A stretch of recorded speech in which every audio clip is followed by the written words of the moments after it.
नमस्कार जय जगन्नाथ सांग मैंने गीता किचन ओडिया को आपण मानक समस्त को अनेक अनेक स्वागत।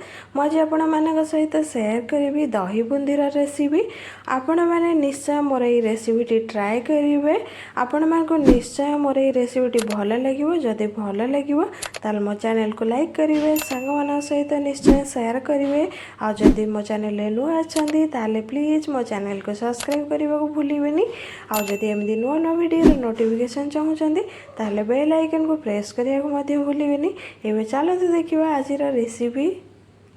दही बुंदी बनवाई मुझे 2 कप दही, अल्प किछि चीनी आ ता सहित रिफाइन तेल, 2 कप बेसन नहीं, स्वाद अनुसार लुण, गोलमरिच गुंड 1 चमच, भजा होइथिबा जीरा 1 चमच, बीट लुण 1 चमच, काश्मीरी चिली पाउडर 1 चमच, सुखिला लंका 3टा, ता सहित अल्प किछि जीरा नहीं। एटा मु जतबेले छुंक देवी सेटा यूज करी। अल्प किछि धनिया पत्र नहीं आ अल्प किछि भेसुआ पत्र। एटा मु नाम्बकसिया अदा एटा छोट खंडे ही आपण माने नेबे। एटा दही बुंदी जतबेले बनेबा एटा बहुत स्वादिष्ट लगी थाए। एटार बास्ना मध्य बहुत भल आसी थाए आ दही बुंदी को 2 गुणा स्वाद करी देई थाए मध्य। बुंदी बनेबा एबे मु एमती गोटे ओसारिया जगह नहीं आपण मान घरे तो ये निहाती थब। यही छणारे प्रथमे मु बेसन को दौची कारण बेसन रे जो खद खदड़िया अंश थिबो सेटा आराम से ऊपरे रही जिवो। आ आपण माने जते बेले एटा बहुत भल से गोळेई नेबे सेते बेले एथरे बिल्कुल भी खदड़ा अंश रहिबोनी। एमिति हल्का हल्का करी झिले देले आराम से तल को खसीजिव बेसन आ ऊपर खद खदड़े अंश रहीजिव। एबे देखंतु बेसनटा बहुत भल से मु झिले देइछि। देखंतु पूरा प्लेन मध्य आसी जाइछि। एबे एथिरे अल्प किछि रिफाइन तेल देई नबा आ भल से को गोळेई दबा। एथिरे रिफाइन तेल देई गोळेबा द्वारा हमर बुंदीटा क्रिस्पी बनी थाए। एवे एथिरे आवश्यक अनुसार पानी देई नबा। बिल्कुल भी बेसी पानी प्रथमरु देई देबेनी, अल्प पानी देई गोळेबे जेमिति आपणकर बैटरटा बहलिया टाइप रे आसीबो। एमिति आपण माने बहुत भल से आकु मिसेबे। जदि भल से न मिसेबे एथिरे खद खदड़िया जेमिति गोटा गोटा टाइप रो न रहिबा आ भितर टोटली सेमिति हेले आपण मानकर बुंदीटा बहुत भल छाणी हे परबो। एबे देखंतु हमर बैटरटा रेडी हो जाइछि। आपण माने देखिबे एमिति जेतेबेले चम्मच रे उठेबे सेतेबेले आपणकर एमिति बैटरटा बनिथिबा दरकार, पूरा पानिया न बनिथिबा दरकार। एमिति आपण माने बनेबे जेमिति आराम से तळकु खसी जाई परबो जेतेबेले आपण माने बुंदी छाणीबे। आउ जदि एथरे पानी देई पूरा पानिया कर दउचंदी ताहले बुंदी आपणकर बिल्कुल भी बनिबनी। बैटरटा टिके से पे बहलिया बनेबे। एबे चलंतु आमे बुंदी छाणी नबा। एमती गोटे ओसारिया जगह नहीं एथिरे रिफाइन तेल आपण माने भलसे देबे नहले बुंदी छाणला बेले तळे बुंदी लाखी जीवो भलसे छाणी हेबनी। बुंदी छाणीबा पई मो ए भात छणा रे यूज करछि। आपण माने ए छणा ही यूज करबे। जदि आपणकर एमती छोट छोट कणा थिबो आ अलगा किछि छणा रखि दिबे ताहाले मध्य सेथरे आपण माने छाणी परिबे। ये छणा को प्रथमे एमती तेल रे बुड़े नेबे कारण तेल रे बुड़े नबा द्वारा एथिरे तेल भलसे लागी जाई थाए। आ जतबेले आपण माने बुंदी छाणीबे किछि भी आ एथिरे लागिबनी, तळ को आराम से खसी जिवो। एबे देखंतु तेल हमर गरम हे गलानी। आपण माने बनेबे सेतेबेले लो मीडियम फ्लेम रे ही बनेबे नहले बुंदी पोड़ी। एबे हमें देखिबा हमर तेल गरम हेले कि नहीं। एमती अल्प किछि नै पकेबे। देखंतु आराम से ऊपर को उठी आसुची। एबे हमर तेल बहुत भल से गरम हो गलानी। एबे देखंतु छणा को प्रथमे कड़ाई ऊपर आपण माने देबे, ता ऊपर अल्प अल्प करी आपण जो बैटर बनैतिले सेटा ढाळीबे। ढाळीकी एमती हल्का हल्का ताको हल्ले देले तळ को आराम से बुंदी टाइप रो खसी जिवो। देखंतु केते बढिया सुंदर बुंदी हमर बनुची।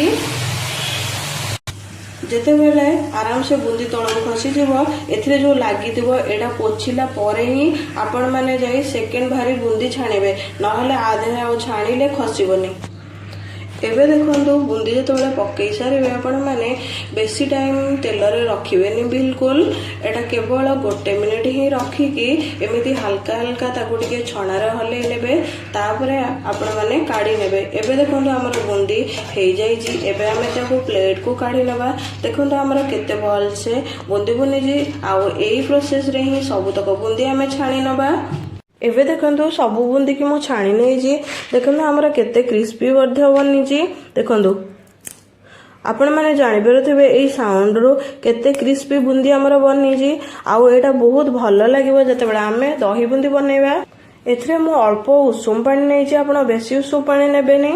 एथिरे जो छाणिकी रखिथिले बुंदीटा सेटा पकई नबा आउ केवल गोटे मिनिट पर ही आपको आपण माने काढ़ी देबे, कारण एथिरे जो एक्स्ट्रा तेल अंशटा थाए सेटा पळई जाए आ बुंदीटा बहुत टेस्ट मध्य लागि थाए आउ टिके नरम मध्य हे जाई थाए। एबे मु उषुम पानी रू बुंदी सब को काढ़ी नहीं प्लेट को।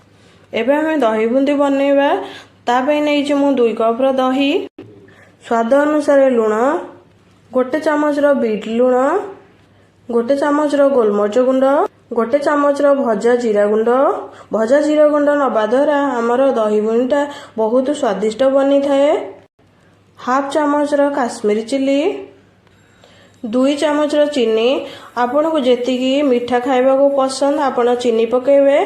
चीनीटा पकेले दही बुंदीटा टिके स्वाद लगे, कारण दहीर परिमाणटा टिके खटा आसी थाए तो चीनीटा पकेबा द्वारा सेटा बहुत भल लगे। कटा हेथिबा अल्प किछि धनिया पत्र। एबे जो आंब कषि आदाटा रखिथिले सेटा हल्का टिके एमिति आपण माने घसी देबे।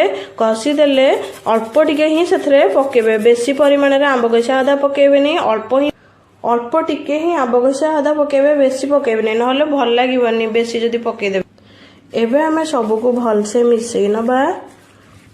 आपण माने बहुत भल से को घांटी की मिसई देबे, ताहले बहुत भल लागिबो एटा।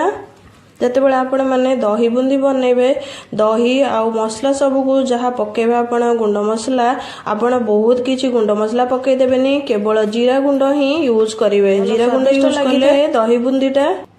एबे जो बुंदी की रखिथिले सेटा हमें बहुत भल से पकई नबा। एथरे ताकू पकई की आराम से एमती हल्का हल्का गोलई नेबे। एबे देखंतु हमर बहुत भल से दही बुंदी बनी जाइछि। एबे हम एथरे तड़का दे नबा। तड़का पैन नै जी, तड़का पैन गरम होला परे सेतिरे अल्प किछि मु रिफाइन तेल देइछि। एबे हमर तेल गरम हे गलानी, मु सेतिरे किछि जीरा देइ नउछि। आपण माने चाहिले एठी फुटणार मध्य यूज करि परिबे। जेहेतु आम साधा दिन रे खाउजे, बिना प्याज रसुण दिन रे खाइबा, तो सेतिबे मु एठी जीरा रे यूज करिछि, सोरिष रे यूज करिनि। एठी मु 3टा सुखिला लंका दे दोछि, अल्प किछि भेसुआ पत्र दे दोछि। एबे हमर तड़का रेडी हे जाइछि। एथिरे तड़का देइ नउछि मु।